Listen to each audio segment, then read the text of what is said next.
The prime subject of the Bhagavad Gita emphasizes the need for all humans to perform their duty. It becomes explicit that the greatest happiness one can find is experienced through the successful performance of duty. Action has been considered as that which no mortal can or should ever avoid. Those who, out of laziness or sheer habitual procrastination, get into vicious cycle of physical inaction are the worst sufferers. They may not be physically carrying out any work, but their mind continues to do so. The mind does not remain idle even when we sleep. The underlying thought regarding life that establishes itself is that the soul of an individual is neither born nor it ever dies.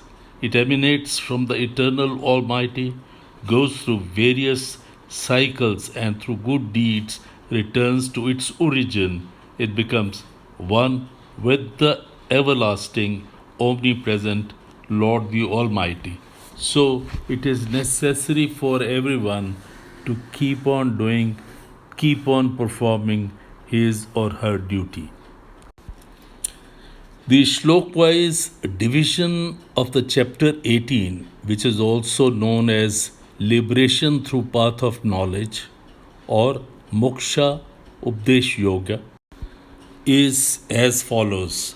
Shlok 1 to 12, the subject of tyag or relinquishment.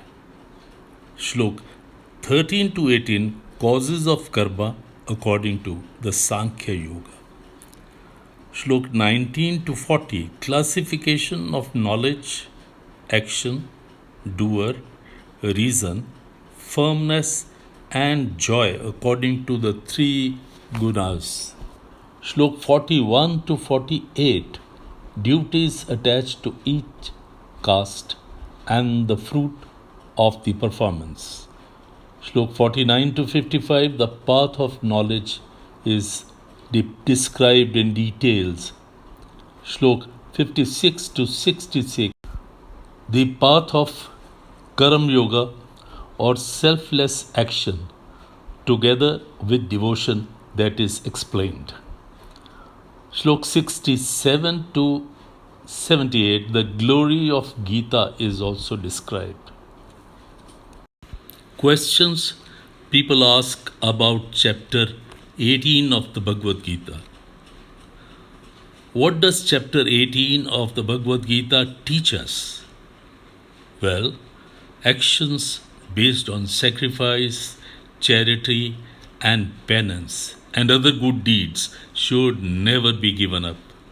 These actions are required even for the wise, for consistently purifying them and their intellect. Another question. What is the importance of and meaning of chapter 18? Verse 16, which is the core verse. The answer is, he who due to a lack of adequate knowledge considers himself or herself as the doer of their actions falls short of the real truth. The fact is that interaction of the three gunas, they only create all actions. Another question. What is the most important message of Lord Krishna in chapter 18 of the Bhagavad Gita? It's necessary for humans to understand that he or she should never consider themselves as the doers of action.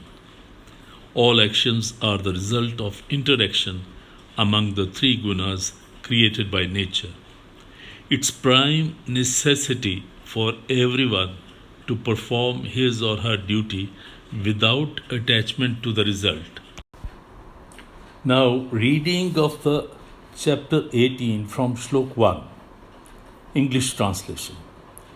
Arjun said to Lord Krishna, Mahabhava, omnipresent Vasudev, I want to understand the difference between sannyas and tyag. Shri Bhagavan said, many scholars consider giving up all such as worthy actions which are performed with the desire to acquire worldly gifts, is sannyas. But other thoughtful ones consider giving up all desire to acquire anything in return for the worthy action, that is true tyag. Still, other scholars consider that all actions are blemished with one fault or the other, therefore should be given up. But there are some others who say yajna, donation, and tapa are such duties of men which should never be given up. Arjun, between sannyas, to renounce the worldly ties, and tyag, to surrender, first you must understand my views on tyag. Tyag indeed is of three categories, that is sattvic, rajasic, and tamasic. Yajna, dan, and tapa, these actions should never be given up. Instead, these must always be performed because these are the actions which truly purify the wise people.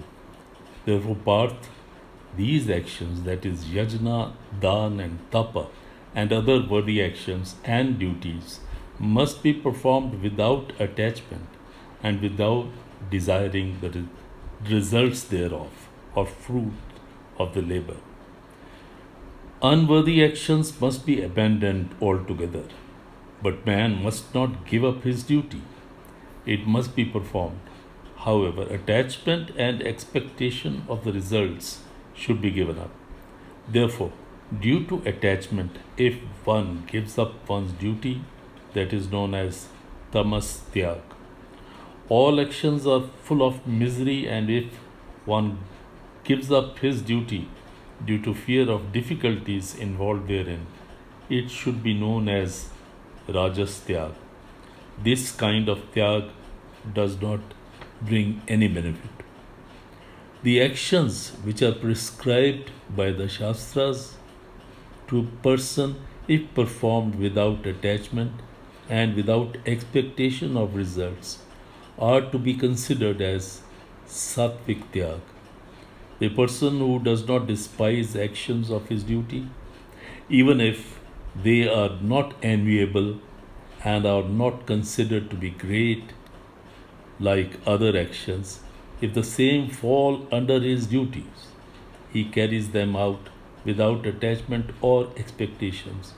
He is in fact a true tyagi. Because it is not possible for anyone to give up all body related actions. Therefore, the person who gives up the fruit of his actions, only he must be considered as a tyagi. The person who does not give up but desires the results of his actions indeed gets good or bad or mixed results of his actions after his death. But the person who renunciates the fruits of actions does not have to suffer any consequence of his actions at any time at all. Mahabhav, there are 5 factors to fulfill your duties. Action, which have been described in Sankhya Shastra. These are known to nullify attachment with action. I will now describe these factors to you. 1. The performer. 2. His intentions. 3. Various senses that affect the performance. 4. Different kinds of efforts. And 5. The previous actions, good or bad. These are all 5 factors to fulfill your duty. Whatever good or bad action is performed by a person with mind, body, or speech, the performance is caused by the aforesaid factors. However, if anyone, due to lack of understanding, considers that the soul is the only reason for performance of actions of a person, in spite of these factors explained above, then you must consider that the mind of such a person is not clear. Therefore, he lacks understanding of the reasons of his actions. However, the person who understands his soul is not the real cause of his actions, and he who does not get involved in worldly objects or worldly actions, such a person, even if he kills the whole world, in fact is not a killer. Therefore, he is not a sinner. The objective of knowledge, the knowledge itself, and the person who holds the knowledge, these are the three causes which motivate action. The person who takes actions, his senses, and whatever he does, all the three collectively form the action itself. According to the scriptures, the various attributes, knowledge, deed, and doer, are classified into three categories. I shall now explain these to you. Knowledge, which brings out the essential unity of indestructible, indivisible soul, is considered sattvic knowledge. But knowledge which gives an impression that all living beings are individuals with their own attributes should be considered Rajasic knowledge.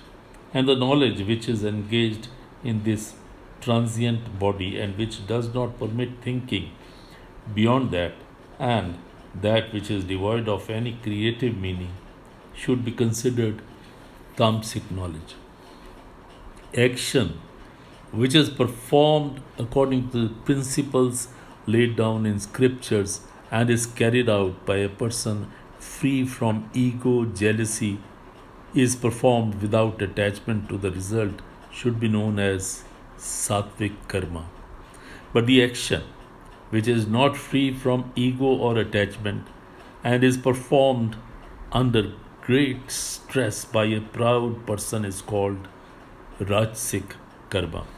The action which began without taking into consideration its results, loss, violence, and ability to perform, but is started purely on ignorance, is called Tamasic karma. Arjun, the doer, the performer, who is free from attachment, does not speak with ego, and is full of patience and enthusiasm. The doer who is free from blemishes of joy and sorrow regarding the success or failure of his actions is called sattvic. But the doer who is attached to the result, who is greedy and who causes trouble to others and harbors excess of emotions of joy or sorrow, is called Rajasic. The person who disobeys scriptures, who impedes the livelihood of others, and who is arrogant, lazy, morose, and who procrastinates his duty, is known as tamas. Wisdom. Now I'll talk to you about wisdom. Arjun, you must also know the three categories of wisdom and the determination depending on the qualities and attributes.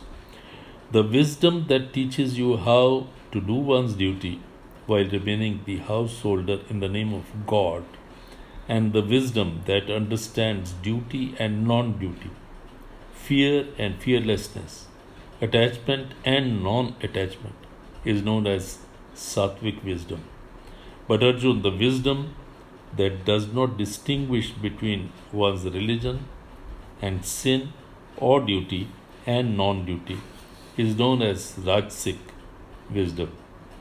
And the wisdom that considers non duty as duty, sin as religion, considers only wrong as right, is called Tamasic wisdom. Path. The determination of mind which emerges out of devotion to the Almighty, the God, is carried out by a person with mind, soul, and body, is called sattvic determination. But when a person acts to fulfill his determination, which is arrived at with a keen desire for the result and is full of attachment, it is known as Rajasic determination. And path. The determination of the evil minded person, which engages him in fear, worry, laziness, and sorrow, and because of which he cannot come out of these negative emotions, is called tamasic determination. Arjun, even happiness is of three kinds, which I shall now explain to you.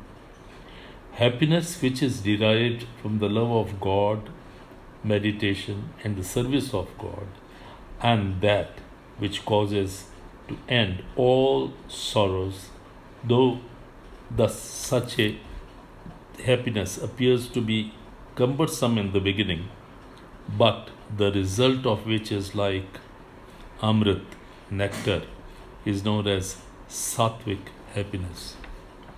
But the happiness which is derived out of senses and sensibilities, though it appears heavenly during its enjoyment, but carries the feeling of guilt at the end, that is known as Rajasic happiness.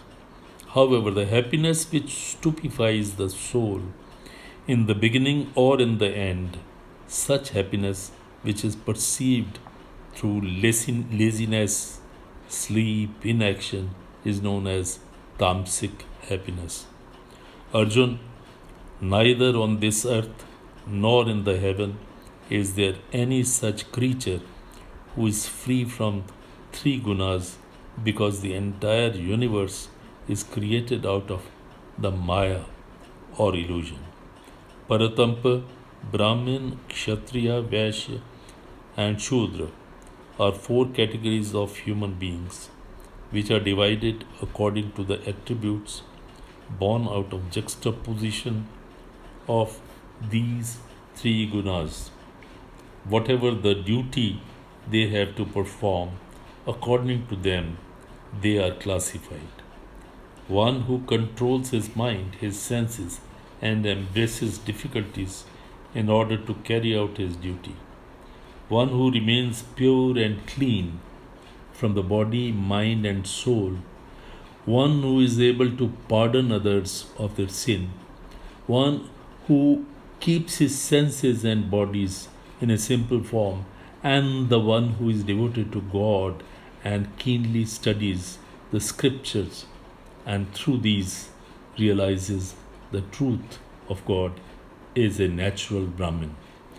Valor, glory, patience, skill, and the ability to donate, and the courage which forbids a person to run away from the battle.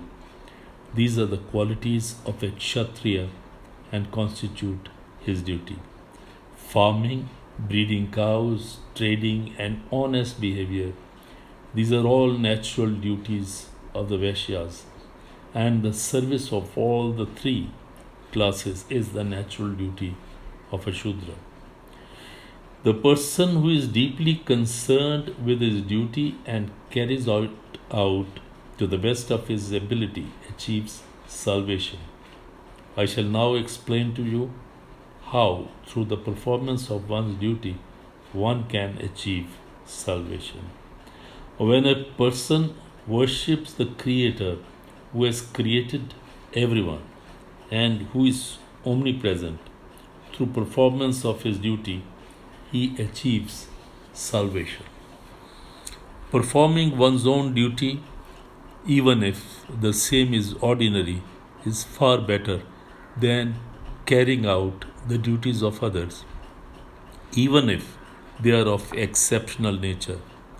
Therefore, O son of Kunti, even if your own duty carries some blemishes, it is better to perform these, because one can never be committed to sin if one is performing one's own duty. The person whose wisdom rids him of all attachment, all desires, and who is in full control of his mind achieves realization through unattached Karam Yoga. Now I shall explain to you the manner in which devotion to Jnana Yoga leads to unattached salvation. Therefore, devotees become one with God. The person who possesses pure intellect eats light, timely, and sattvic meals, often relinquishes speech and sits in a lonely place, breathes pure air, adopts sattvic decisions, is able to control his mind, speech, and body. The person who has completely destroyed his attachment, jealousy, who has adopted strong vairagya and has relinquished ego, arrogance, anger, desire, and remains meditative mood, such as selfless soul, keeps his mind on the Almighty and is worthy of becoming inseparable from one with the Almighty. Thereafter, the realized person with happy mind neither does he feel sorry for anything nor does he hold any desire. With that pure devotion, he understands me for my true size and real self. Thereafter, through constant devotion, he immediately gets into me and assumes my form and becomes one with me. The Karam Yogi who has submitted himself wholeheartedly to me and who carries out his duties only for my sake, in fact, is with my grace assumes my form. You should dedicate all your deeds to me from the core of your heart, and keeping a stable mind, you should submit yourself to me. Concentrate on my form. In this manner, by fixing your mind on my form, you'll be able to overcome all difficulties with my grace. But if, because of your personal ego, you do not pay heed to my advice, you will lose your purpose of life and will be self defeated. If you think because of your ego you will not fight, this is a false notion. Your very nature will make you fight the battle. Kunti Putra Arjun, the task that you do not want to do not want to undertake because of your attachment or ego, you will carry it out compelled by your nature, and that has emerged out of your previous deeds. Arjun, the omnipresent God, who is present in the minds of all his creatures, compels human beings to wander in this world according to their deeds. Bharat, I advise you to surrender yourself to your God. You will achieve peace and salvation with His grace. I have now imparted to you the most confidential knowledge. You must assimilate this knowledge, apply your mind to it, and then do whatever you want to do. I would advise you once again to listen to the secret of secrets. You are most dear to me, therefore, I shall give you this rare and beneficial advice again. Arjun, you should constantly think of me the Almighty, become my devotee, worship me, and pay your respects to me. In this manner, you will achieve my form. Indeed, you are most dear to me. You must not grieve. You should dedicate all your deeds to me. I will rid you of your sins. Therefore, do not feel sad. At no point of time should you ever explain this deep wisdom to a person who is not pure, who lacks devotion, and who are not desirous of acquiring such wisdom. You should also not tell this to anyone who harbors doubt in his mind. Any person who will spread this rare secret of knowledge of the Bhagavad Gita among my devotees will certainly achieve my form. There is no doubt about it.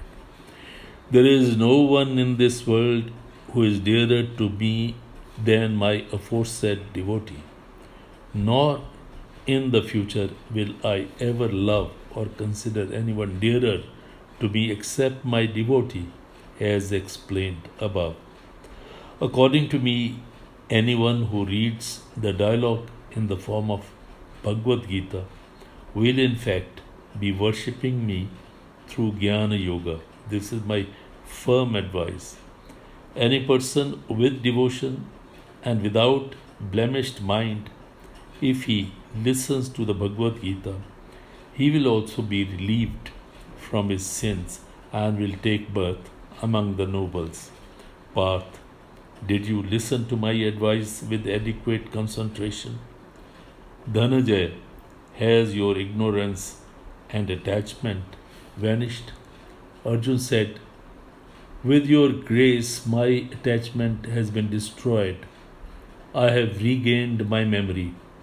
Now I am standing here without any kind of doubt. Therefore, I will obey your order. Sanjay said, in this manner I heard Lord Krishna talking to the great soul Arjun about the most confidential, astonishing knowledge.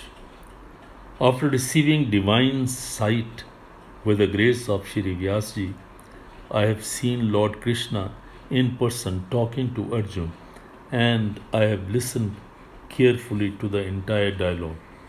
O King, I feel extremely happy recalling this wonderful dialogue between Lord Krishna and Arjun. This is the most beneficial and undoubtedly rare wisdom. O my King, I am wonderstruck by repeated remembering the vast, wonderful form of Lord Krishna. This has given me immense pleasure and joy.